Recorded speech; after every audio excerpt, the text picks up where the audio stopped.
तर नमस्कार मंडळी, आपली आवडती मालिका म्हणजे जुळली या गाठी ही मालिका आता आपल्याला वेगळ्याच वळणावर पोचलेली पाहायला मिळणार आहे. कारण या मालिकेत आता आपल्याला खूप मोठा असा जबरदस्त असा ट्विस्ट या मालिकेत आजच्या भागामध्ये पाहायला मिळणार आहे. आता जे काही सावीचं सत्य असतं ते आता नीता अवंतीला कळेल का, आणि नीता अवंती आता सावीला मरणाच्या दारातून बाहेर आणतील का, आणि आणलं तर मग आता ते मरणाच्या दारातून तिला कसं वाचवता येईल हे आता आपल्याला या व्हिडिओमध्ये पाहायला मिळणार आहे. त्याचप्रमाणे आता आपल्याला जे म्हणजे सावीला सगळं काय आठवतं यासाठी धैर्य काय काय प्रयत्न करतं हे सुद्धा आपल्याला पाहायला मिळणार आहे. आणि जे मधुसूदन काकाचे जे मित्र असतात ते आता सावीला दिसलेले असतात आणि त्यांच्याकडे आता ठोस पुरावा त्यांच्याकडे असतो, आणि आता तो पुरावा आता ते सावीला देत आहेत. पण आता ते अचानक गायब झालेले असतात. पण आता ही सावी आणि धैर्य मिळून त्यांचा कशा शोध घेत आहे आणि त्यांच्याकडनं त्यांना अपेक्षित पुरावे ते कसे जमा करून घेतात हे आता आपल्याला थोडक्यात या व्हिडिओमार्फत कळणार आहे. त्यामुळे हा व्हिडिओ तुम्ही शेवटपर्यंत पहा, त्याच्यामुळे तुम्हाला कळेल की नक्की ते काका कोण आहे आणि त्यांच्याकडे नक्की काय पुरावा आहे. चला तर मग सुरू करूया. आता जसं की स्टुडिओमध्ये धैर्यने पहिले सावीला प्रपोज केलेलं असतं त्याप्रमाणे तो आता म्हणजे रिवाईज करत असतो. आता जे काही पहिले झालेलं असतं म्हणजे पहिल्या घटना जे घडलेल्या असतात त्याच तो रिवाइंड करत असतो. म्हणजे त्यामुळे सावीला म्हणजे सावीला सगळं काही आठवेल का, सावीची जी मेमरी गेलेली ती मेमरी आता सावीला परत मिळेल का, असा आता थोडक्यात त्याचा उद्देश असतो. त्यामुळे आता त्याने सावीला तिथं प्रपोज केलेलं असतं आणि सावीला तो सगळंच काही सांगतो की मी तुझा फ्रेंड नाही आहे, मी तुझा नवरा आहे, मी तुझं सर्वस्व आहे आणि आपलं एकमेकांवर प्रेम होतं असं थोडक्यात तो तिला सांगताना दिसतं. आणि सावीला सुद्धा वाईट वाटतं की ती धैर्यापासून काय काय लपवते आणि ह्याचा म्हणजे तिला स्वतःलाच खूप त्रास होत असतो आणि तिला धैर्याला काही सगळं सांगायचं असतं पण तिला सांगता येत नाही. त्यामुळे आता धैर्यानं तिचा हातात घेतलेला असतो, तिला प्रपोज वगैरे केलेलं असतं, तिला सगळं सांगितलेलं असतं. बस सावीसुद्धा धैर्याला बोलते की धैर्य मला पण तुला काहीतरी सांगायचं म्हणून, असं ती बोलतच असते आणि सांगायलाच लागणार असते की मी वेडी नाही आहे आणि मी वेडाचं नाटक करते, ती असं बोलणारच होती.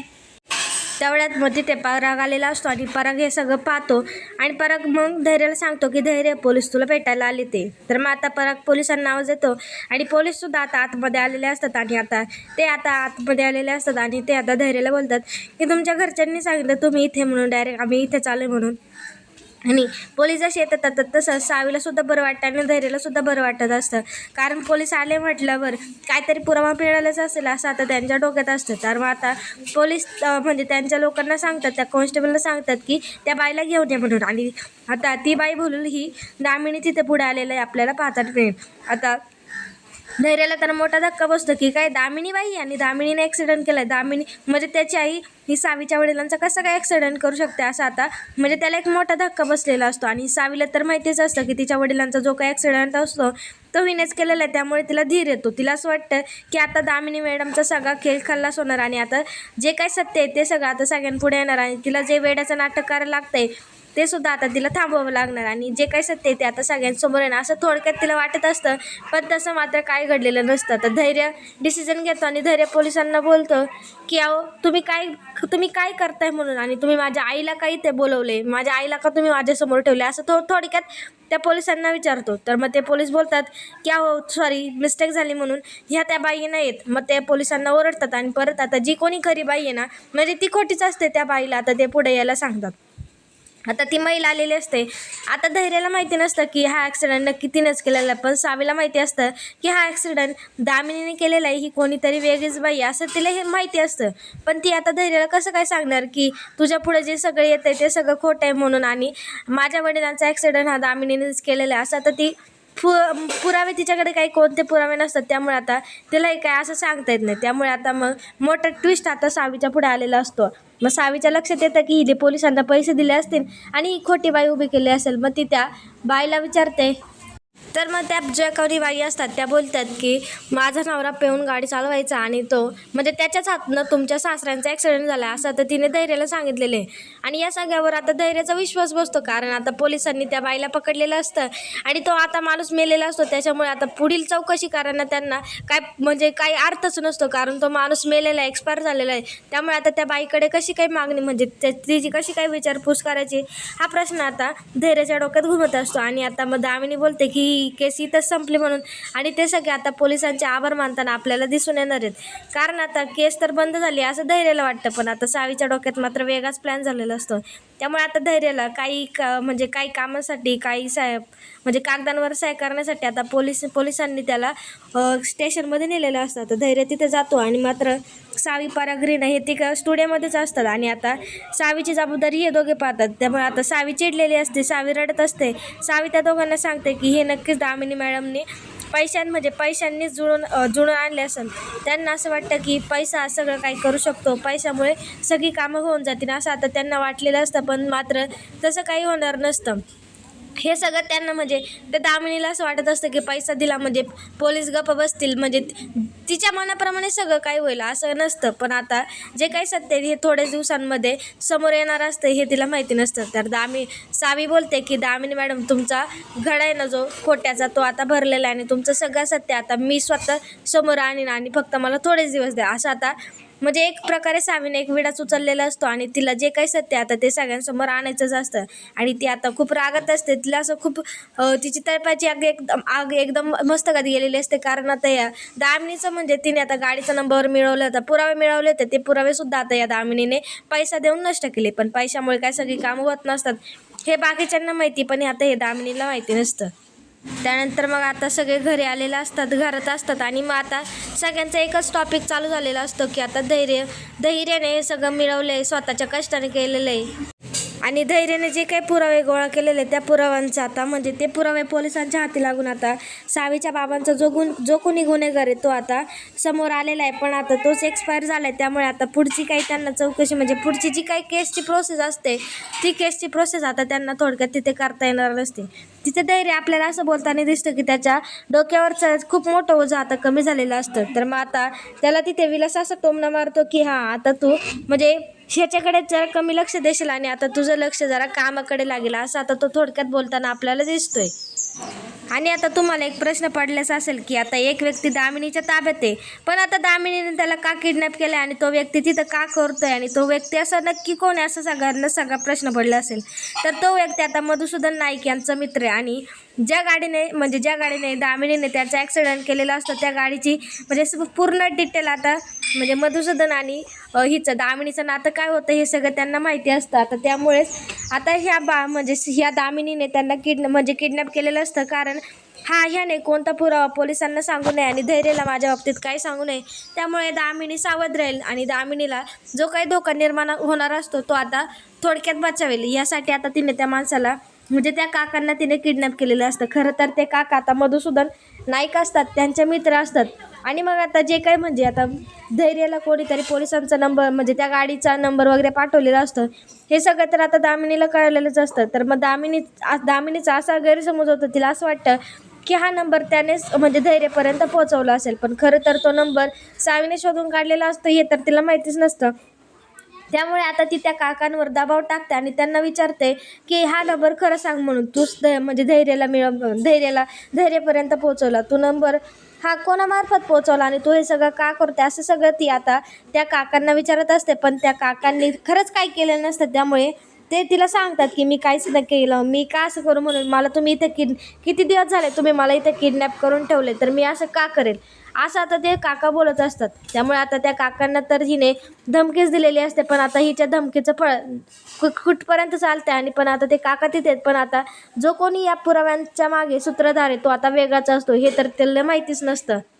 त्यानंतर मग आता आपल्याला असं पाहताना मिळणार आहे की आता ही जी काही दामिनी असते तिला सावीला 15 दिवसांनी मारूनच टाकायचं असतं. तिला तिच्यासाठी म्हणजे मृत्यूला तिने तिच्यासाठी बोलवलेलं असतं. पण आता ती सावीसाठी दूध देणार असतं आणि ती दुधात विष मिसळते हे आता दामिनीने हे असं करताना नीता आणि अवंतीने पाहिलेलं असतं. आता मग नीता आणि अवंतीला प्रश्न पडतो की आई असं का करता आणि सावीच्या दुधात त्यांनी विष का कालवलंय असं त्यांना प्रश्न पडतो. आणि मात्र ते आता सावीला वाचवण्यासाठी ताबडतोब तिथून निघतात आणि आता ते सावीच्या रूमकडे पोचलेले असतात. आता ही दामिनी तिथे आलेली असते आणि दामिनी आता सावीला दूध देत असते. पण मात्र आता सावी काही तिच्यातनं दूध घेत नसते आणि तिला ती दूध प्यायचं सुद्धा नसतं. तर मग ती टाळून देते. पण आता ही दामिनी तिला फोर्स करून सांगते की तू हे दूध पीच म्हणून आत्ताच पी, मी इथे तोपर्यंत पी असं ती तिला सांगत असते. त्यानंतर मग आता सावीने तो ग्लास घेतलेला असतो, तिचा नाईलाज असतो आणि ती प्यायलाच पाहते. तर मग आता तिकडनं नीता आणि अवंती असतात तिला शुकशुक करतात आणि तिला बोलतात की म्हणजे तिला ॲक्शन करून बोलतात की हे दूध पिऊ नको म्हणून, ते घाण आहे, ते दूध ठेवून दे असं आता तिला ते बोलत असतात. आता ही सावी हुशार असते हे तर आपल्याला माहिती, म्हणजे तिची मेमरी परत आलेली असते हे तर आपल्याला माहिती आहे. पण हे दामिनीला माहिती नसतं किंवा नीता आणि अवंतीला अजूनसुद्धा म्हणजे आत्तापर्यंतसुद्धा नीता आणि अवंतीला काही खडा पोचलेला नसतो. त्यामुळे आता सावी बोलते की मी धैर्य आला ना, म्हणजे मी फ्रेंड आला ना तर मग फ्रेंडसोबत दूध पेल म्हणून तो आला ना, म्हणजे तो गोष्टी सांगतो त्यामुळे दूध कधी प्यायलं हे मला कळतच नाही असं आता ती खोटं सांगते आणि ते दूध ठेवून देते. तर मग आता दामिनी तिथून निघून गेलेली असते. मग या दोघी लगेच पळून तिथे येतात आणि मग जे काही सावीच्या हातात दूध असतं ते आता त्यांनी त्यांच्याकडे घेतलेलं असतं आणि आता त्या सावीला बोलतात की सावी हे दूध खराब होतं गं बाळा, म्हणून तुझ्याकडनं घेतलं, म्हणून तुला बोललो की हे दूध पिऊ नको. पण आता सावीने का विचारलेलं असतं की का कसं काय खराब झालं असं तिने आता विचारलेलं असतं. आता ती वेड्याचं नाटक करत असते त्यामुळे तिला तसंच बोलावं लागतं. तर मग आता तिथे नीता बोलते की वहिनी हिला कसं काय सांगायचं की त्या दुधात विष होतं म्हणून, असं आता नीताने अवंती बोलताना आता आपल्याला पाहायला मिळेल. तर मग आता हे असं बोलतात की त्या दुधात विष होतं, आता हे सावीला कसं काय सांगायचं एवढं बोलतात. मग आता सावीला कळतं की इतके दिवस दामिनी मला जे काही म्हणजे दामिनीचा जो काही चेहरा असतो, आता मग सावी त्यांना बोलते की हाच तर त्यांचा खरा चेहरा आहे म्हणून. तर मग आता हे म्हणजे सावीने बोललेलं आता त्यांना एकदम असं वेगळं वाटतं की नक्की आता ही सावी अशी का बोलते म्हणून. आणि मग त्यांना आता प्रश्न पडतो की आता सावी अशी काय बोलली आणि सावी तर वेडी, त्यामुळे आता सावी असं कसं काय बोलू शकते असा त्यांना आता प्रश्न पडलेला असतो.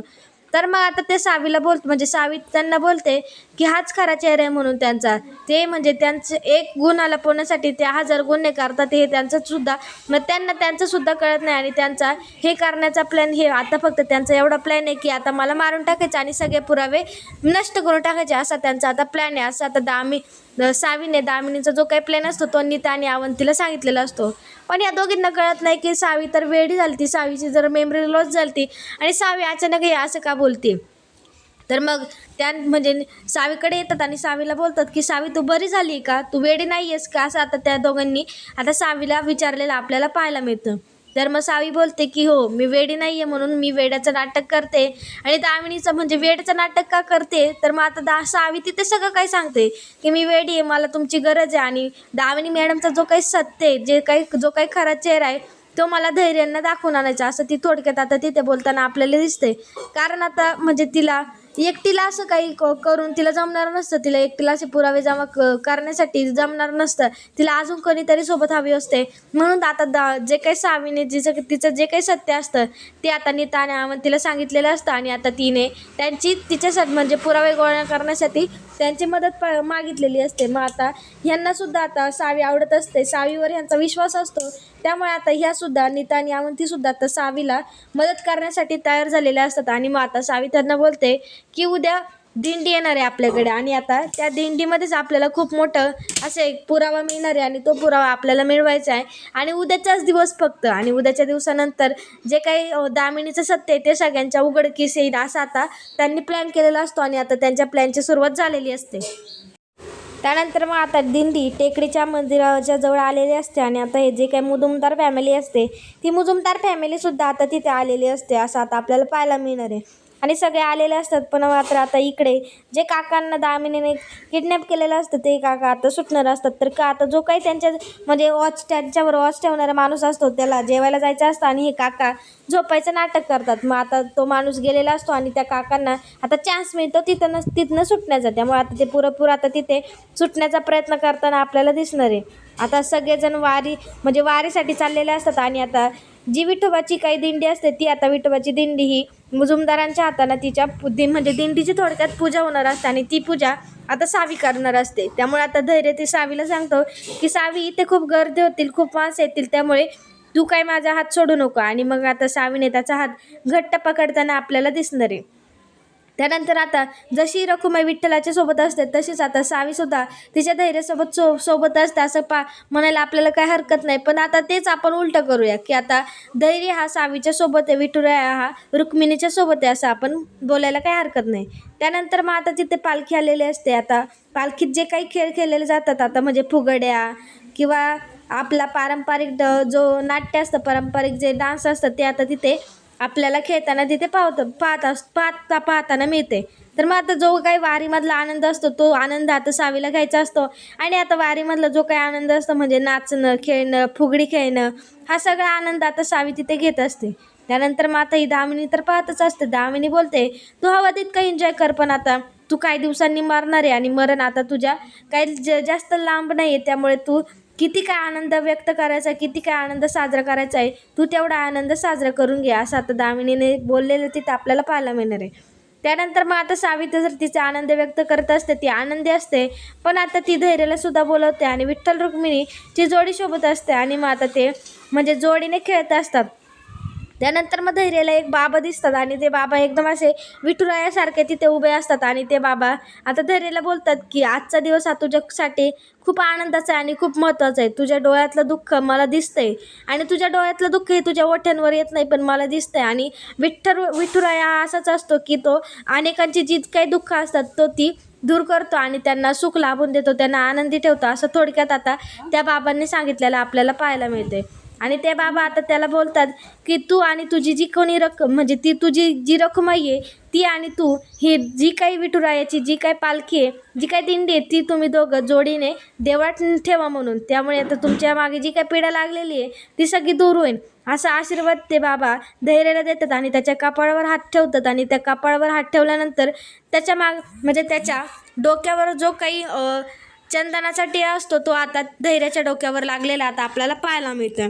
आता तो टिळा कसं काय लागला बरं असेल, कारण त्या बाबांच्या हातात तर काहीच नसतं. साक्षात विठुरायाने आता चमत्कार करून साक्षात्कार करून यांना आता पुढचा जो काही निर्णय असतो म्हणजे पुढची वाट आता धैर्याला विठुरायाने दाखवलेली असते. त्यामुळे आता धैर्य तिथे येतो आणि धैर्य आता सगळ्यांना बोलतो की ही पालखी मी आता एकटा मंदिरात नेणार आहे.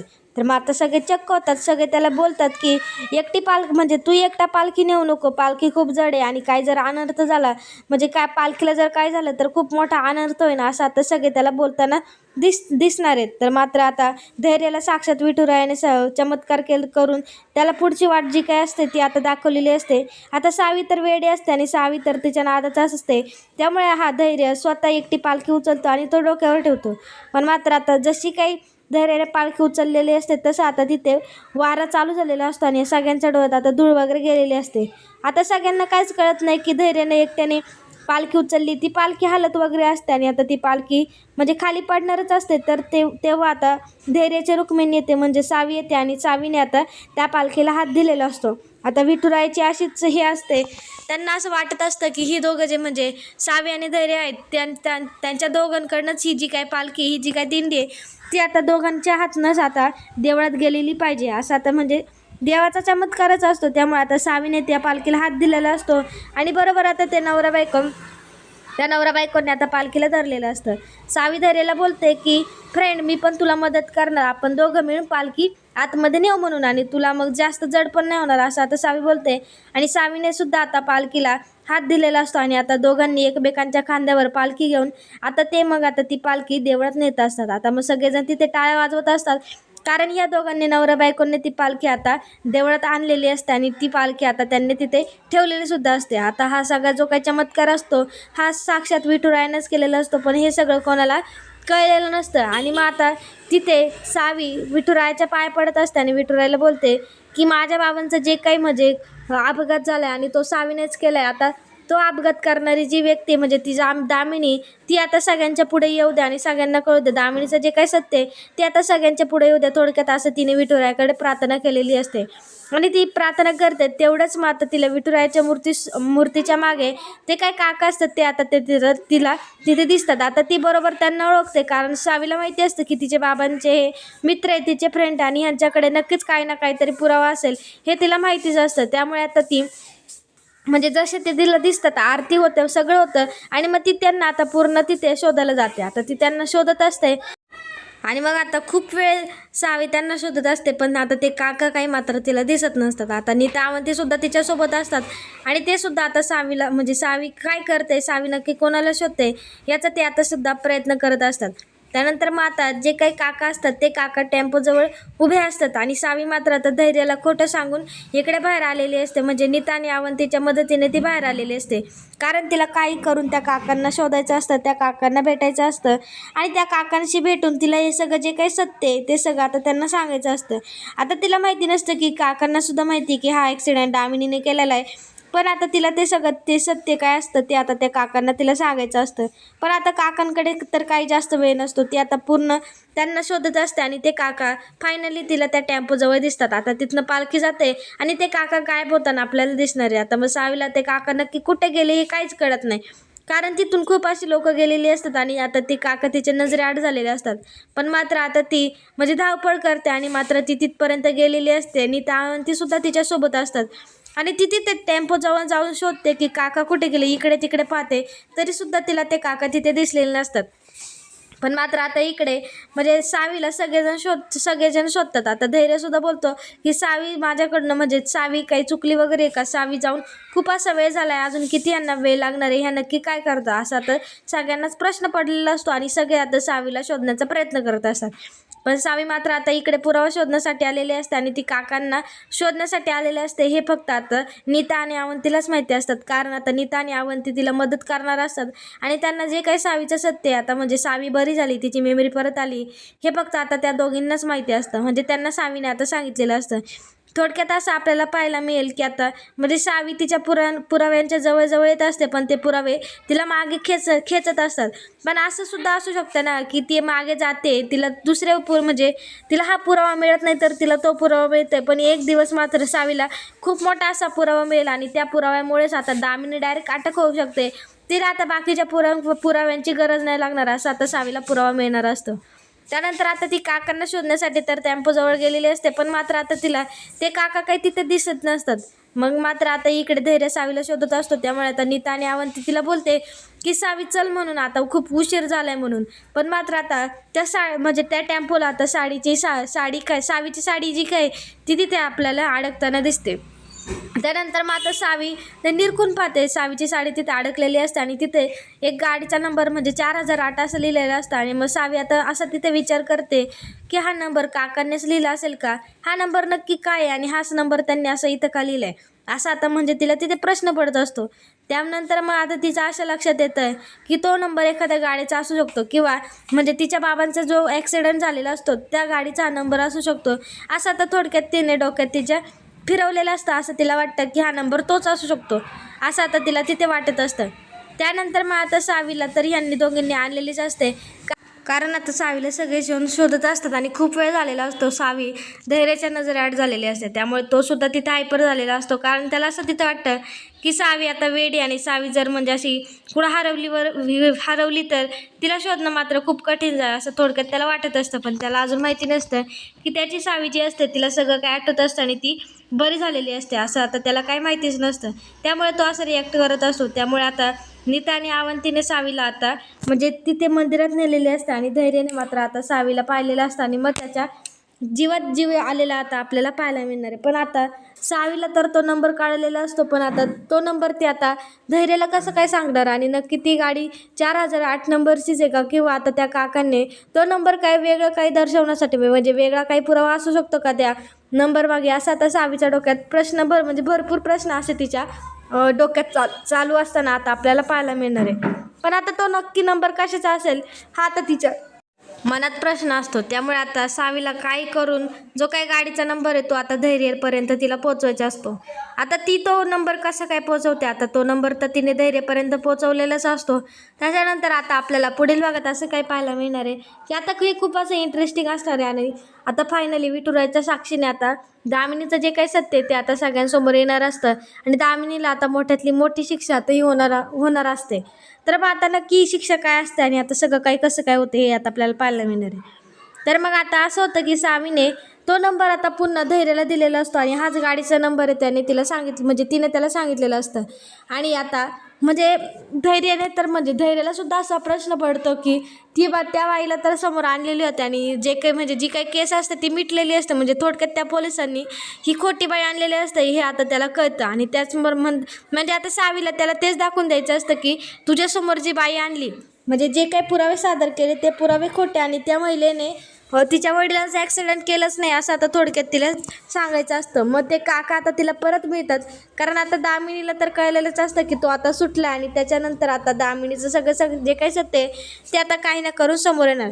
तर मग आता ते काका आणि सावी मिळते आणि त्या दोघांना मिळून आता धैर्याला दाखवून द्यायचं असतं की धैर्यपर्यंत त्या गाडीचा नंबर आहे ते सगळं आता त्यांना म्हणजे जे काही डॉक्युमेंट्स वगैरे असतात ते आता ते धैर्यपर्यंत पोहोचवायचे असतात. आणि आता त्या सावीने आणि त्या काकांनी मिळून जो काही नंबर असतो गाडीचा तो नंबर आता धैर्यपर्यंत पोहोचवलेला असतो. आणि त्यांना धैर्याला असंही सांगितलेलं असतं की तुला जे काही पुरावे मिळालेत, म्हणजे ती जी काय बाई वगैरे बोलली ते सगळं खोटं आणि कोणत्या माणसाने म्हणजे तुझ्या सासऱ्यांचा खून केलेला नाही आहे, तर एका बाईनेच तुझ्या सासऱ्यांचा खून केला आहे, त्यांनीच तुझ्या सासऱ्यांचा अपघात केला असं आता थोडक्यात त्या काकांनी त्याला आपल्याला म्हणजे जे काही सांगतात ते असं थोडक्यात ते सांगत असतात.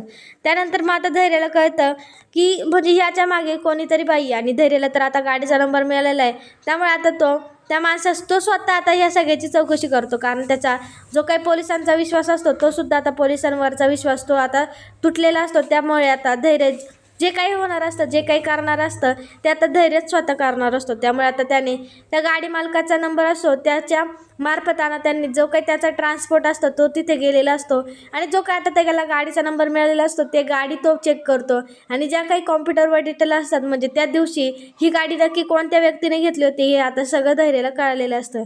त्यामुळे धैर्याला आता धक्का बसतो की अरे बापरे, ही गाडी तर त्याच्या आईनेच नेलेली होती, म्हणजे ह्याच्या आईच्याच नावाने रजिस्टर होती, त्यामुळे हा जो काही ॲक्सिडेंट आहे तो त्याच्या आईनेच केलेला आहे का. आणि मग आता त्याला कन्फर्म होतं की अरे हो, तो ॲक्सिडेंट त्याच्या आईनेच केलेला असतो. आणि आता सगळे पुरावे धैर्यपर्यंत आलेले असतात. त्या म्हणजे दामिनीचं जे काही डॉक्युमेंट्स वगैरे असतात ते सुद्धा त्या ट्रान्सपोर्टकडे म्हणजे सगळे डॉक्युमेंट्स असतात. आणि त्या दिवशी त्यावेळेला दामिनीनेच ही गाडी नेली होती आणि तिने परत कधी आणून दिली हे सगळे डॉक्युमेंट्स आता म्हणजे पुरावे हे सगळे धैर्याला मिळतात. आणि धैर्य हे पुरावे आता गोळा करून सावीसमोर आणतो आणि सावीसुद्धा आता तिचं काही वेडं होण्याचं नाटक असतं ते आता ते तिथंच थांबवते आणि धैर्याला सांगते की मला माहिती होतं ह्यांचा चेहरा फक्त मला तुझ्यासमोर आणायचा होता आणि हे सगळं मीच केलं आहे, मला सुद्धा माझ्या वडिलांना न्याय मिळवून द्यायचा होता, त्यामुळे मी हे सगळं केलं, नाटक केलं, मी वेड्या होण्याचं नाटक केलं, पण धैर्य मला सगळं आठवतं असं थोडक्यात आता सावी तिथे बोलताना आता आपल्याला पाहायला मिळणार आहे. आणि हे सगळं आता सत्य सगळ्यांसमोर आलेलं असतं, त्यामुळे पोलिसांनी जे काही पैसे वगैरे खाल्लेले असतात ते सुद्धा सत्य सगळ्यांसमोर येतं. आणि मग आता धैर्य डायरेक्ट ही केस असते ती आता कमिशनरांकडे देताना आता आपल्याला पाहायला मिळणार आहे. त्यामुळे आता कमिशनर येतात ते त्या पोलिसांना सुद्धा नेतात आणि दामिनी असते तिला सुद्धा अटक करून मोठ्यातली मोठी शिक्षा आता दामिनीला देत असतात. पण आता दामिनीला नक्की कोणती शिक्षा देणार हे आता आपल्याला उद्याच्या भागात पाहायला मिळणार आहे. त्यामुळे उद्याचा भाग पाहायला विसरू नका, कारण तो अजून इंटरेस्टिंग असणार आहे. आणि हा व्हिडिओ जर आवडला असेल तर लाईक कमेंट शेअर करायला विसरू नका आणि आपल्या चॅनलला नक्कीच सबस्क्राईब करून ठेवा. धन्यवाद.